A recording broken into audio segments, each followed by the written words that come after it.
Hi everyone, and welcome to Hidden Shrine. This is S, and we're back with another weekly reflections and plans video.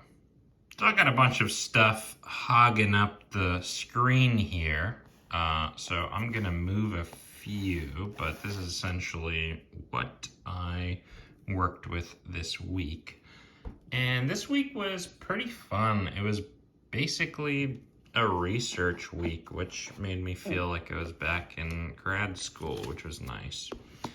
So as I mentioned last week, I have been working with the Liber T Tarot of Stars Eternal, which is inspired by the Thoth.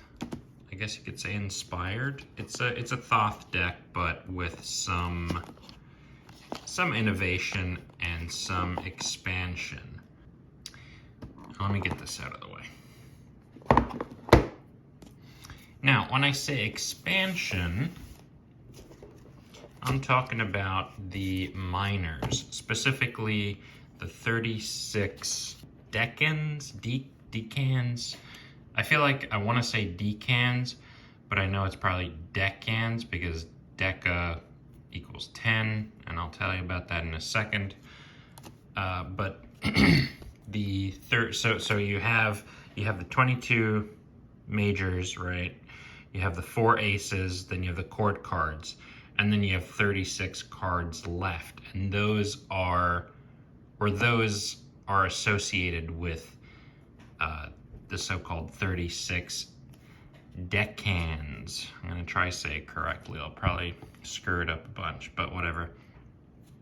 And the Thoth, if you're familiar with it, which you probably are. Let's see if I can find one of the minors. Okay, well that's an ace. Here we go. 2 of Swords. It's essentially a pip, but a pip with feelings. Now, I'm gonna pause the video and find the 2 of Swords in this to show you. Okay, we're back. So the Thoth, and I'm just gonna show you a quick example here, but the Thoth, you have the 2 of Swords, you have the swords crossing, and they're going through this blue rose. And some other stuff happening. But okay, yeah, basically you got the pip with feelings. And then in the Liber T, you have the same thing. You have these 2 swords going through this, but then you have, mainly what I'm talking about is this little scene at the top there. And each of the decanic cards have a little scene at the top along with the pip. Now, it looks like, when you first look at it, you might just think, oh, it's some like mystical gibberish. But these scenes are based, and then the Liber T book mentions, it says,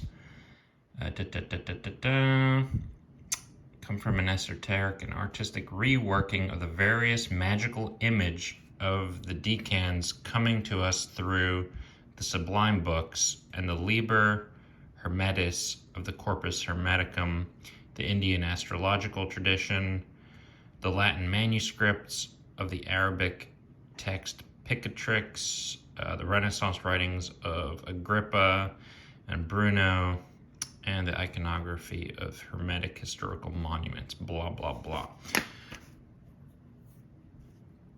So these images at the top come from these decanic descriptions. So what a lot of this week for me was, what in the world does that even mean? What is a decan or a decan?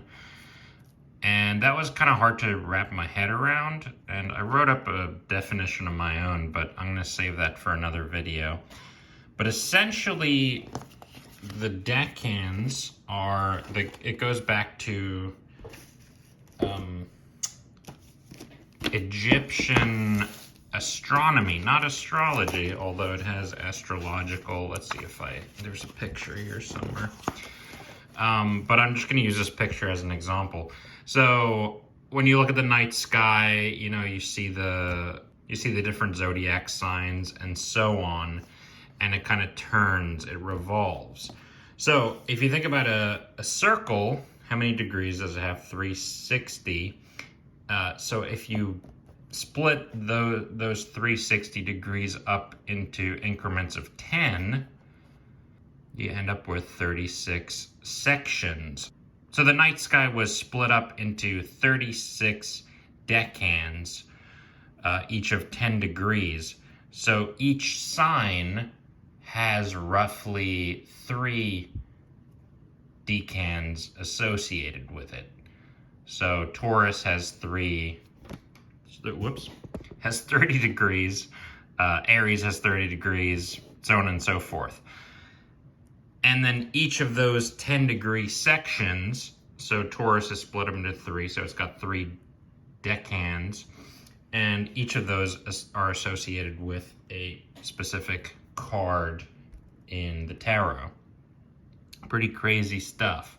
So this idea got taken up into Greek and Roman, and then eventually Vedic and Arabic and all this stuff. So the decans entered astrology from Egyptian astronomy. So to put it simply, each decan is basically a 10 degrees patch of sky, and each of these 36 decans helped mark the passage of time, but also each of them was ruled by a power or a god or a spirit of some sort. And then when you look at the later Hermetic writings and also some of the Arabic writings, each decan had a little magical image or scene associated with it. So that scene is what is depicted in these cards. Now, one of the things, I fortunately already had a copy of the Picatrix, so I was able to read what that has to say about it. Like, for instance, let's see. Here's one. What ascends in the first face of Aries is a man with red eyes and a great beard, wrapped up in a white linen garment, making great gestures in his gait, covered with a great white cloak belted with rope, and standing on one foot as if he were looking at something he held in front of him. What ascends in the second face of Aries, blah, blah, blah. So I had one source, then I have a PDF of Agrippa, which was helpful, and I was only able to find a couple of scraps of Liber Hermetis, which I think has only been translated once, and it's really, like, I cannot find a physical copy, and I found one place to buy a digital copy, but it looked super sketchy, so I'm going to reach out to one of my Latinist friends and see if they have any leads. So I've just been having kind of a lot of fun scrounging around, collecting little bits of information and trying to understand what a decan actually is and how it relates to these images. That doesn't necessarily help with decoding what these images mean, but that is sort of the next step. But I've been looking at some of the descriptions and then looking at those descriptions alongside the cards and sort of studying them in that way and trying to make some connections, which has been a lot of fun. Yeah, so that's sort of mainly what I've been doing, honestly, this week. Although I did play around with the Wildwood Tarot a little bit as well. I really need to get a bag for this one.